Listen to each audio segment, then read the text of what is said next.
एक गांव में दो मित्र नकुल और सोहन रहते थे। नकुल बहुत धार्मिक था और भगवान को बहुत मानता था, जबकि सोहन बहुत मेहनती था। एक बार दोनों ने मिलकर 1 बीघा जमीन खरीदी, जिससे वह बहुत फसल उगाकर अपना घर बनाना चाहते थे। सोहन तो खेत में बहुत मेहनत करता, लेकिन नकुल कुछ काम नहीं करता था, बल्कि मंदिर में जाकर भगवान से अच्छी फसल के लिए प्रार्थना करता था। इसी तरह समय बीतता गया। कुछ समय बाद खेत की फसल पककर तैयार हो गई, जिसको दोनों ने बाजार ले जाकर बेच दिया और उनको अच्छा पैसा मिला।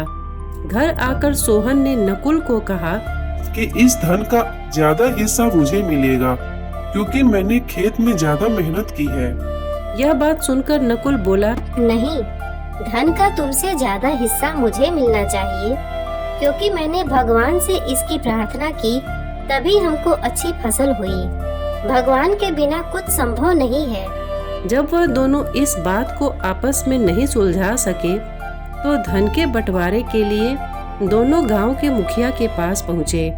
मुखिया ने दोनों की सारी बात सुनकर उन दोनों को 1-1 बोरा चावल का दिया, जिसमें कंकड़ मिले हुए थे।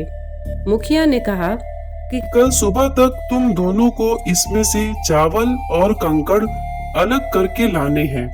तब मैं निर्णय करूंगा कि इस धन का ज्यादा हिस्सा किसको मिलना चाहिए। दोनों चावल की बोरी लेकर अपने घर चले गए। सोहन ने रात भर जागकर चावल और कंकड़ को अलग किया, लेकिन नकुल चावल की बोरी को लेकर मंदिर गया और भगवान से चावल में से कंकड़ अलग करने की प्रार्थना की।